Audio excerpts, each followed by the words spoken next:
Mes chers amis, quel bonheur! Merci à tous. Merci, cher Jean-Christophe, Monsieur le Président. Merci, cher Hervé. Merci, Valérie. Merci à tous les trois. Alors, je ne vous salue que vous, et je salue aussi Charlotte, Libert Albanel et Laurent Lafont, parce qu'ils sont chez eux.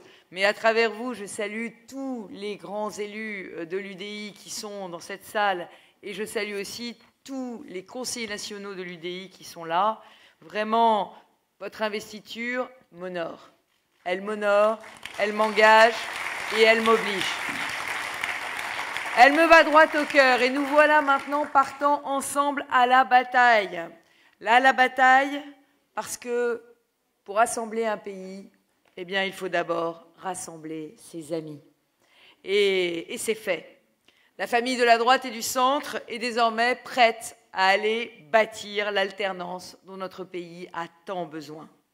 Alors oui, nous partageons des valeurs, l'amour de la liberté, l'humanisme, la confiance dans nos territoires et cette volonté de consolider l'Europe. Nous sommes aussi liés par des grandes figures tutélaires communes. Je pense évidemment, et vous le savez, à ma chère Simone Veil. Simone Veil qui m'avait prise avec Antoine sous son aile pour me former à la politique. Simone Veil qui a été la première présidente de mon comité de soutien pour les élections régionales en 2010. Alors, oui, nous avons des figures tutélaires communes, mais nous avons aussi besoin d'aller au combat ensemble. Alors, merci de m'apporter votre expérience, merci de m'apporter votre sensibilité, merci de m'apporter aussi votre créativité. Parce que pour rassembler le pays dans toute sa diversité, je vais avoir besoin de l'autorité de la droite et de la justice du centre. Je vais avoir besoin des libéraux, des sociaux, des souverainistes et des Européens. Oui, nous allons rassembler le pays pour mettre fin à cette présidence du mépris, cette présidence dans laquelle les Français ne se sont pas sentis respectés, dans laquelle les territoires ne se sont pas sentis avoir une égale dignité. Ensemble, nous allons convaincre les Français que nous sommes la seule alternative crédible entre l'immobilisme et la démagogie. L'extrémisme, la démagogie, se nourrit des problèmes du pays sans jamais apporter la moindre réponse crédible. Parce que, évidemment, quand il n'y a plus de problème, il n'y a plus de RN. Alors eux, voter pour eux, c'est l'assurance, et je le dis très clairement, de la faillite et du chaos. Quant à l'immobilisme d'Emmanuel Macron, où le tout en même temps se paye par le quoi qu'il en coûte, cet immobilisme, vous l'avez tous compris, c'est le déclin.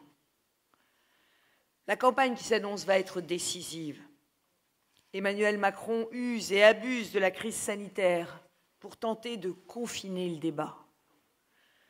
Ne nous laissons pas leurrer, ne nous laissons pas confisquer ce rendez-vous vital pour l'avenir de la France et des Français.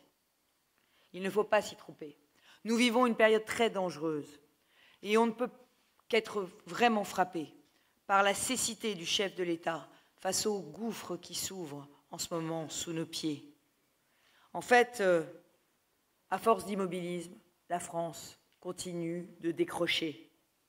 C'est la chute immobile. On tombe sans bouger. On tombe faute de bouger.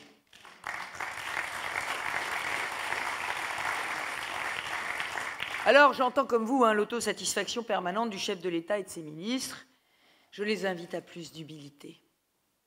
Ils se gargarisent de chiffres, ils vantent l'attractivité de retrouver du pays, mais oublient que tout cela, c'est en trompe-l'œil, complètement en trompe-l'œil. Tout cela est financé par une dette abyssale qui nous anesthésie et qui ne durera pas éternellement. Et le réveil sera rude. Oui, nous décrochons, notre compétitivité est moins forte que celle de nos voisins. Nos entreprises ne tiennent qu'à coup de perfusion d'argent public. Et le déficit de l'État est un puits sans fond. Déficit budgétaire, bien sûr, mais aussi et surtout déficit commercial, déficit qui pourrait s'élever à 95 milliards d'euros en 2022. Ça veut dire que notre croissance, elle est bâtie sur l'importation et pas sur la puissance industrielle, pas sur la puissance économique. Tout cela n'est qu'un vaste trompe-l'œil. Et pendant ce temps, Emmanuel Macron continue de préparer sa future réélection en tirant à crédit des chèques en blanc. Alors, oui, nous avons un président qui est centralisateur, qui est autoritaire et qui est surtout un grand dépensier. Au fond de lui, l'ADN socialiste sommeille.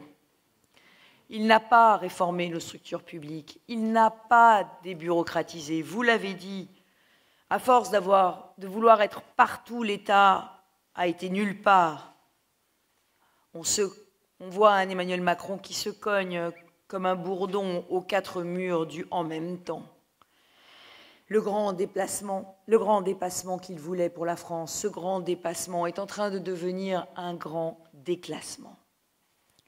Alors, il y a un déclassement économique, il y a un déclassement politique, mais il y a aussi un déclassement culturel.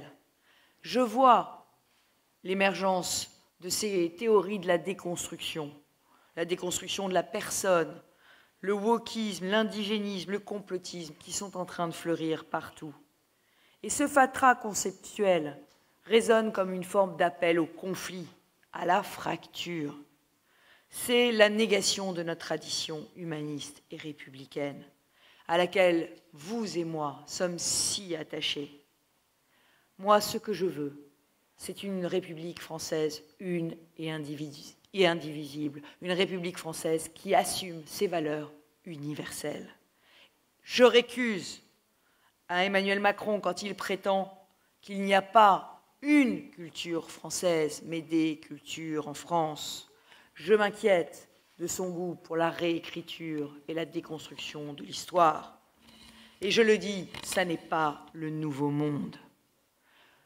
La modernité, c'est renouveler la France sans guillotiner son identité, parce qu'un peuple qui renie ses racines a le destin d'une feuille au vent. Être moderne, c'est avoir des repères, des ancrages, des valeurs. Être moderne, c'est transmettre le flambeau de génération en génération et pas l'éteindre.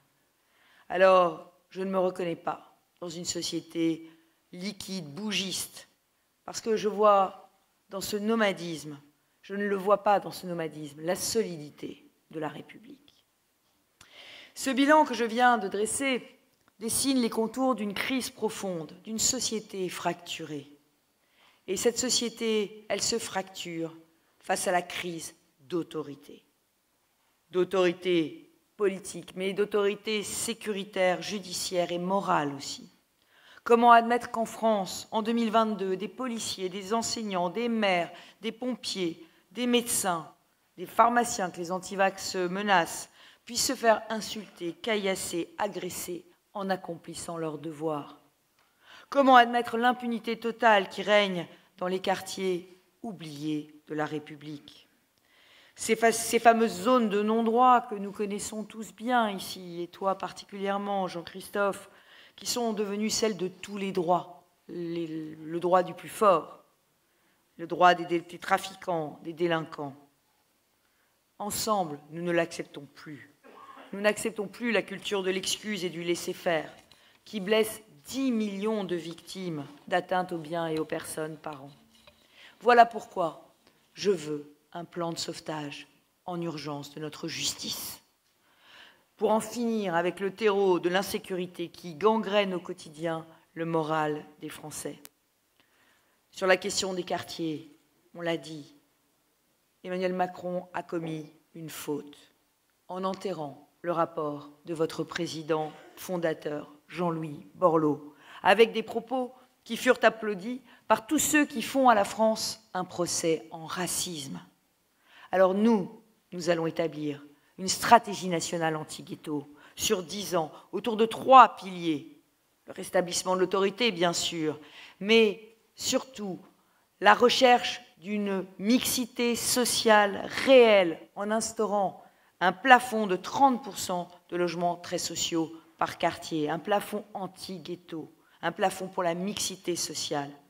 Et puis, autorité, mixité, réussite. Il nous faut une ambition pour la réussite de tous les habitants des quartiers populaires dont les efforts et le mérite doivent être valorisés.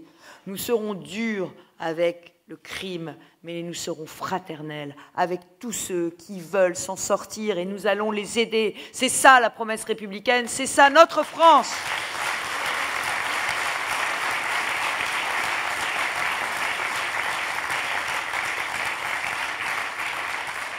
Alors oui, il faut également en finir avec l'immigration incontrôlée, facteur de désunion, de communautarisme, de séparatisme.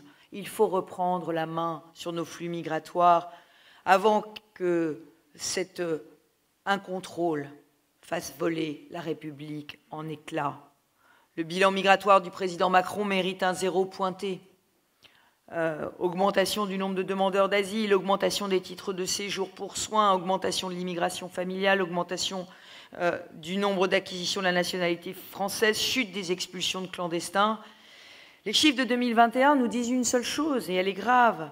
En matière migratoire, notre souveraineté n'est plus qu'une illusion. Or, nous devons choisir qui nous accueillons. Nous devons poser des règles à cet accueil. Parce que, et ce n'est pas moi qui le dis, c'est Michel Rocard, nous ne pouvons pas accueillir toute la misère du monde. Donc ce que je souhaite, c'est que ceux qui viennent vivre sur notre territoire en acceptent les règles. Je veux que cette République que nous allons refaire ensemble, ce soit une République des droits, mais aussi des devoirs. Vivre en France, ça n'est pas une formalité, c'est un honneur et un bonheur.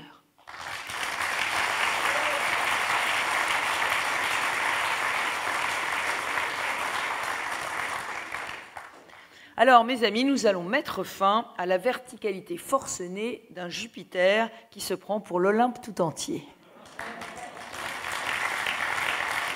Maintenant que je sais que je suis Athéna, je vois que déjà une alternance se profile, avec l'arrivée des femmes au pouvoir, à la tête.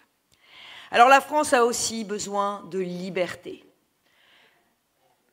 Notre pays est devenu fou de ses contraintes. La France étouffe sous des avalanches de normes, de codes, de décrets. Résultat, une pesanteur administrative inouïe qui ralentit toutes les démarches sans apporter de solution, et tout ça pour un coût toujours croissant, parce que la bureaucratie, elle est coûteuse. Je dis stop. Notre quinquennat sera celui de la simplification, de la débureaucratisation, de la chasse au gaspillage. Notre système est un moteur à bout de souffle, il faut le dégripper. C'est un choc de fluidification que je ferai. Et il ne concerne pas que l'État, loin de là. Il concerne les entreprises, les entrepreneurs, il concerne nos écoles, nos universités, nos hôpitaux, qui doivent bénéficier de cette réduction drastique des contraintes. Il nous faut, sinon le système va exploser, clarifier, simplifier, réorienter, autrement dit, réformer pour libérer. Avec vous, le Parti des territoires, nous engagerons la plus grande vague de décentralisation depuis les lois de fer. Nous allons faire ce pacte girondin qu'on nous a promis et qui est resté lettre morte. Nous allons faire confiance à nos élus et d'abord aux maires. Il en va de notre liberté. Cette liberté, beaucoup l'exaltent ou s'en réclament, mais ici, il n'y a que nous pour la défendre vraiment. Alors l'UDI est un parti qui ose, je le sais. Et bien moi, je serai là, avec vous, pour défendre, coûte que coûte, la liberté de ceux qui osent.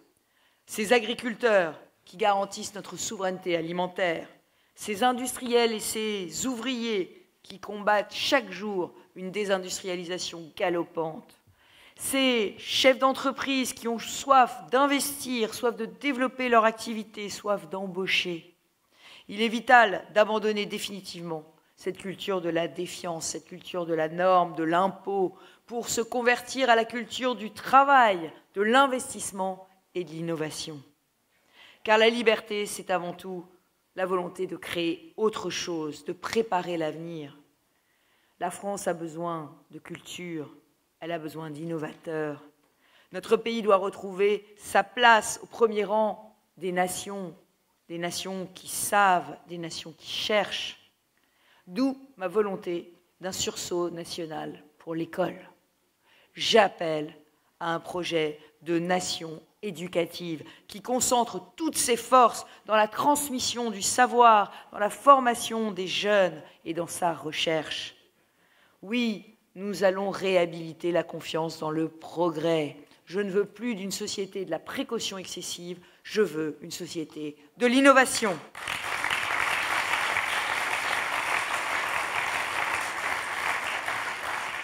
Je vous propose un mandat qui sera celui du reclassement français. Le reclassement français. Il est temps de rendre à notre pays, à nos concitoyens, cette dignité qui est au cœur, malheureusement, de tant de contestations récentes. La dignité, tous les Français y aspirent. La dignité, c'est d'abord et en premier lieu de vivre dignement de son travail, de sentir son pouvoir d'achat progresser, de pouvoir aussi transmettre aux siens le fruit d'une vie de labeur. La dignité, c'est lorsqu'on a cotisé toute sa vie, avoir le droit à une vraie retraite. Et sous ma présidence, avec la réforme des retraites, plus aucun retraité ne touchera moins que le SMIC s'il a cotisé toute sa vie.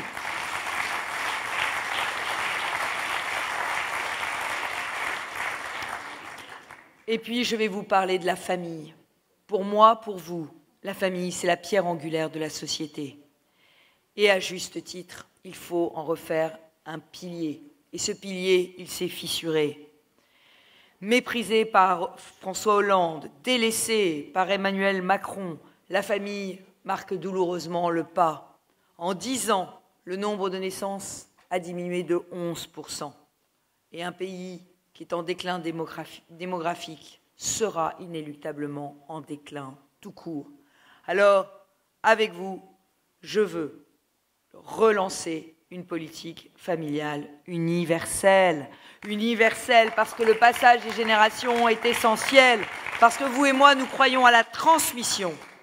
Et nous ferons en sorte que tout le monde soit protégé. Vous savez, dans cette campagne, on parle beaucoup de chiffres, on parle beaucoup de crises. Mais moi, je voudrais qu'on parle un petit peu de ce qui fait la solidité des solidarités familiales. Je voudrais qu'on parle un peu d'affection. Je voudrais qu'on parle un peu d'amour. Oui, d'amour. Ce n'est pas un mot qu'on emploie dans les campagnes électorales. Eh bien, l'amour, ce sera l'amour que nous donnerons aux enfants en situation de handicap, en disant que non, l'inclusion n'est pas une obsession dangereuse, mais que les admettre dans l'école, c'est une ardente obligation. L'amour, c'est cette attention que nous allons donner aux veuves, à ces veuves qui n'ont pas pu cotiser toute leur vie parce qu'elles ont élevé des enfants, parce qu'elles ont travaillé auprès de leurs conjoints, à ces veuves dont nous ferons passer la pension de réversion de 50% à 75% de la retraite de leur mari. L'amour, c'est aussi l'assurance que nous donnerons à tous les parents d'enfants handicapés que s'ils leur survivent, ils pourront toucher la réversion du parent survivant tout au long de leur vie et que jamais, au grand jamais, leurs parents ne devront s'inquiéter de leur avenir. L'amour, c'est aussi ce que nous allons mettre dans l'aide aux aidants, les aidants familiaux, qui apportent tellement de solidarité à nos aînés, parce que nous voulons le maintien à domicile de nos aînés le plus longtemps possible. Parce qu'on parle souvent de civilisation, mais une civilisation, elle se reconnaît à la place qu'elle fait à ses anciens, et aussi à l'avenir qu'elle ouvre à ses jeunes. Et donc, on parlera de la jeunesse, dignité pour notre jeunesse, qui ne doit pas douter, qui ne doit pas avoir peur. C'est pour elle que l'école doit revenir le lieu de l'émancipation et de l'égalité des chances, de l'intégration et de la promotion sociale, tout ce qu'elle a finalement cessé d'être. Notre projet ne peut pas être de faire de la France une terre d'immobilité sociale. Notre projet, ça n'est pas qu'un fils d'ouvrier mette 6 générations pour devenir cadre. Notre projet, c'est un projet d'exigence et d'ascenseur social.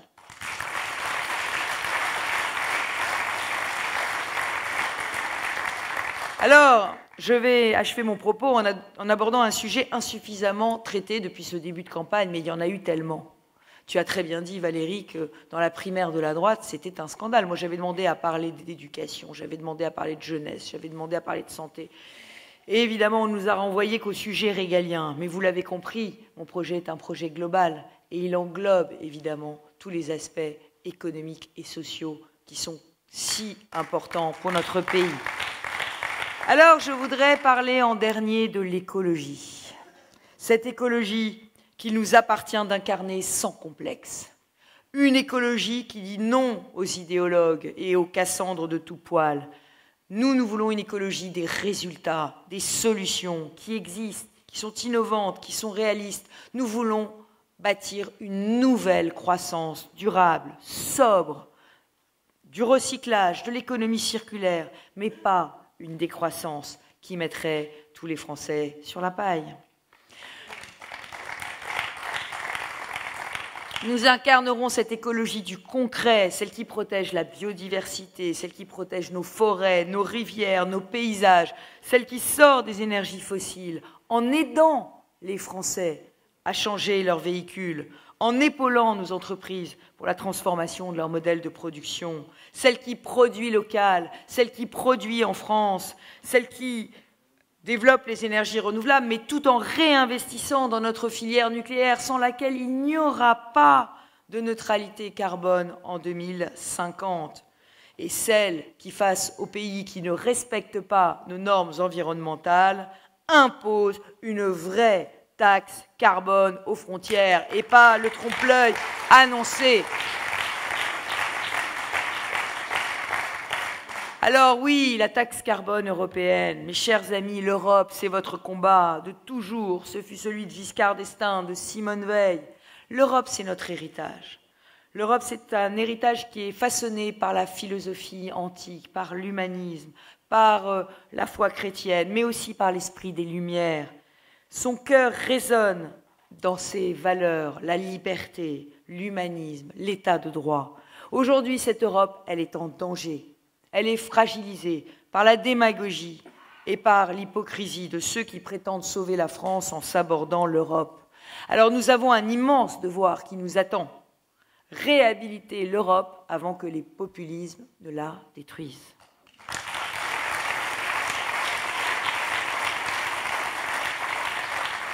Pourquoi l'Europe? Eh bien tout simplement parce que c'est notre meilleure protection. C'est celle qui peut nous permettre d'être puissants dans le monde de demain. C'est celle qui peut nous permettre que le destin du monde demain ne s'écrive pas sans nous. Alors nous ne laisserons pas l'avenir du monde se décider entre les États-Unis, la Chine, la Russie et les GAFAM.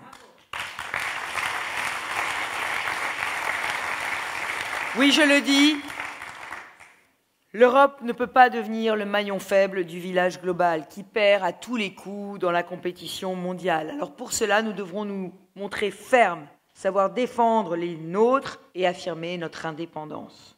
L'Europe doit reprendre la maîtrise de son destin pour rester debout face aux menaces qui l'entourent. Nous ne voulons ni d'une Europe vassale, ni d'une Europe compromise. Et on voit bien aujourd'hui à quel point l'Europe est disqualifiée dans le dialogue entre les puissants. Nous voulons une Europe rénovée, capable de se renforcer en levant les freins qui empêchent de bâtir des champions européens. Une Europe lucide, capable de protéger efficacement ses frontières, ses intérêts économiques et aussi son autonomie stratégique.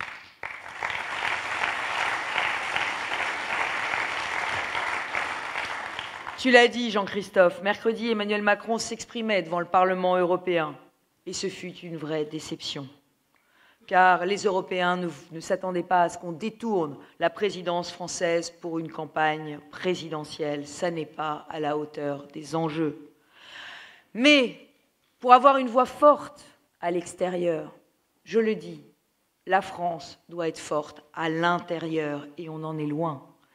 On ne pilote pas l'Europe lorsqu'on est faible chez soi, lorsqu'on est couvert de dettes, lorsqu'on est paralysé par un chômage qui reste le double de celui de nos voisins, quand on est bousculé par la délinquance, quand on est bousculé par les gilets jaunes, quand on a un pays fracturé, divisé, quand on insulte les Français.